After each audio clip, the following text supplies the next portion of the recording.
नमस्कार दोस्तों, आज का जो मेरा टॉपिक है वो है योग व्यायाम के नियम।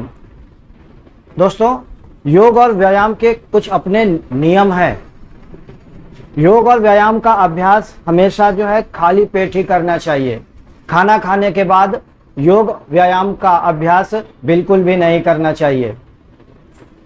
योग और व्यायाम के अभ्यास से शारीरिक दृढ़ता प्राप्त होती है, ब्लड सर्कुलेशन अच्छा होता है, फालतू की चर्बी गल करके शरीर से बाहर निकल जाती है। ब्लड सर्कुलेशन होने से शरीर के किसी भी पार्ट में अशुद्धियां या गंदगी इकट्ठा ही नहीं हो पाती, तुरंत निकल करके वो साफ होकर के बाहर निकल जाती है। जितना ज़्यादा ब्लड का सर्कुलेशन अच्छा रहेगा, ब्लड का सर्कुलेशन जितना भी ज़्यादा अच्छा रहेगा, शरीर के अंदर अशुद्धियां टिक नहीं पाएंगी और जो अशुद्धि हैं वो मूत्र मार्ग से और त्वचा मार्ग से निकल करके बाहर चली जाएंगी और शरीर आपका शुद्ध हो जाएगा। व्यायाम या योग आसन करते समय एक खास बात है वो जो सबसे ज़्यादा ध्यान में रखनी है। मन शांत होना चाहिए। मन आपका शांत और प्रसन्न होना चाहिए, तभी योग व्यायाम का अभ्यास जो है आपको सुख देगा। लेकिन अगर मन के अंदर तनाव है, किसी भी चीज़ को लेकर के दोस्तों अगर बेचैनी है, तो आप योग और व्यायाम का अभ्यास बिल्कुल मत करिए, क्योंकि शरीर मन से जुड़ा हुआ है। उस समय आपको व्यायाम या योग आसन आदि करने से कोई भी फायदा नहीं होगा, क्योंकि आपका मन तनावग्रस्त है। मन रिलैक्स होना चाहिए, तब आप योग व्यायाम का अभ्यास करिए। योग व्यायाम के अभ्यास से शरीर के अंदर जो गांठें होती हैं, ऊर्जा की गांठें होती हैं, वो टूटने लगती हैं। बॉडी के अंदर भी ऊर्जा की गांठें पड़ जाती हैं। अगर उसमें प्रॉपर मूवमेंट ना हो तो बॉडी के अंदर भी ऊर्जा की गांठें पड़ जाती हैं। और ये ऊर्जा की गांठें जब आप अभ्यास करेंगे व्यायाम का तो ये टूटने लग जाती हैं और टूट करके प्राण शक्ति प्रखर रूप से एक जगह से दूसरी जगह फ्लो होने लग जाती है। प्राण शक्ति का जो आवागमन है वो इजीली आसानी से होने लगता है।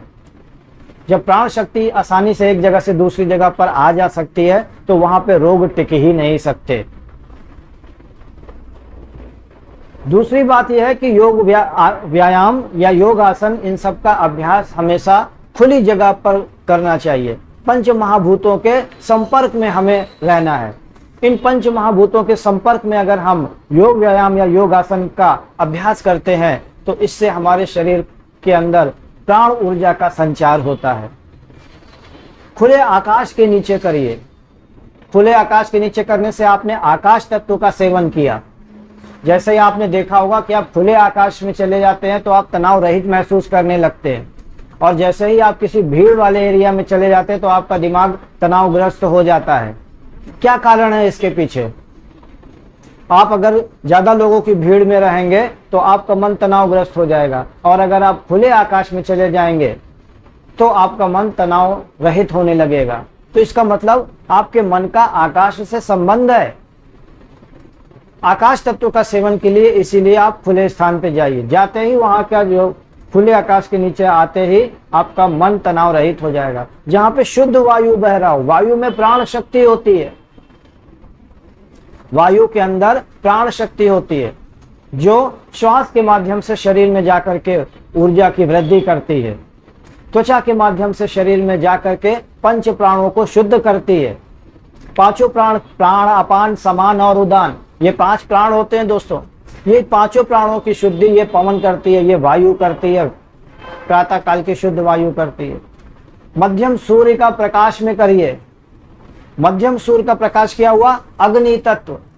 सूर्य के प्रकाश में विटामिन डी होती है। विटामिन डी को भी जो है योग शास्त्र में ही इसी विटामिन डी को प्राण शक्ति कहा गया है। सूर्य के प्रकाश में रोग नाश करने की बहुत क्षमता होती है। रोगों को नष्ट करने के लिए प्राचीन समय में सूर्य की उपासना की जाती थी, आज भी की जाती है। सूर्य मंत्र का जप किया जाता है। तो दोस्तों, आप मध्यम सूर्य का प्रकाश भी उसमें हो और नम मिट्टी में आप करिए। नम मिट्टी हो, मिट्टी में नमी हो, तो मिट्टी क्या हो गई? पृथ्वी तत्व। नमी क्या हो गई? जल तत्व। तो आप 5 महाभूतों के संपर्क में है। इन 5 महाभूतों में प्रचुर मात्रा में प्राण शक्ति होती है। ये जो पंच महाभूत हैं, इन पंच महाभूतों में प्रचुर मात्रा में प्राण शक्ति होती है। ये प्राण शक्ति के संपर्क में जब आप अपने आप का शरीर आएगा, क्योंकि शरीर भी पंच महाभूतों से बना हुआ है, और ये जो पंच महाभूत होते हैं ये देव वर्ग में आते हैं। इनके संपर्क में रहने से शरीर धीरे धीरे धीरे धीरे करके शुद्ध और साफ होने लग जाता है। कोशिश ये रहना चाहिए कि जब भी आप व्यायाम का अभ्यास करें, योग व्यायाम का अभ्यास करें, योग आसनों का अभ्यास करें, मन हमेशा पवित्र और शांत होना चाहिए। उल्टे सीधे विकार दिमाग में नहीं रहने चाहिए। अगर मन के अंदर उल्टे सीधे विकार चल रहे हैं, मन के अंदर कोई नेगेटिव थॉट चल रही है, तो ये जो योगासन योग व्यायाम को करने से कोई भी फायदा नहीं होगा। योग आसन और योग व्यायाम का जब आप अभ्यास करेंगे तो शरीर के अंदर जो ऊर्जा की गांठें पड़ी हुई हैं वो टूटने लगती हैं, वो खुलने लगती हैं, उनमें रिलैक्सेशन आने लगता है। और जब शरीर के अंदर रिलैक्सेशन आता है तो मन के अंदर भी रिलैक्सेशन आता है, क्योंकि मन और शरीर जुड़ा हुआ है। शरीर में अगर गांठें पड़ी हैं तो मन के अंदर भी वो तनाव महसूस जरूर होगा।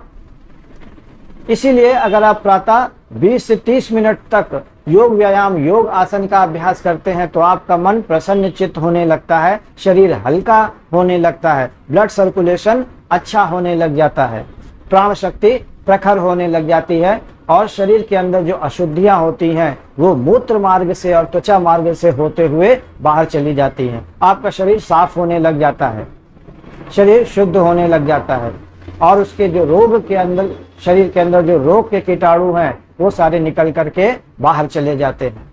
डाइजेशन अच्छा होने लग जाता है, पाचन तंत्र अच्छा होने लगता है, आप जो भी खाना खाते हो वो आसानी से पचने लग जाता है, फालतू वसा फालतू चर्बी का नाश होने लग जाता है।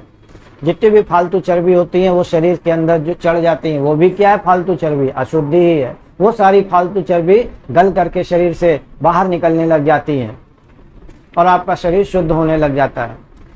शुद्ध वायु के सेवन त्वचा के माध्यम से और श्वास के माध्यम में करने से प्राण शक्ति प्रखर होने लग जाती है। योग आसन या योग व्यायाम का अभ्यास हमेशा आपको श्वास नाक से ही लेनी है, मुख से श्वास दोस्तों नहीं लेनी है। नाक से जब आप श्वास लेते हो तो उससे फेफड़े आपके मजबूत होने लग जाते हैं। दोस्तों, इसी के साथ मैं अपनी बात समाप्त करता हूं। अगर ये जानकारी अच्छी लगती हो तो मेरे चैनल को जरूर लाइक करिए और सब्सक्राइब करिए।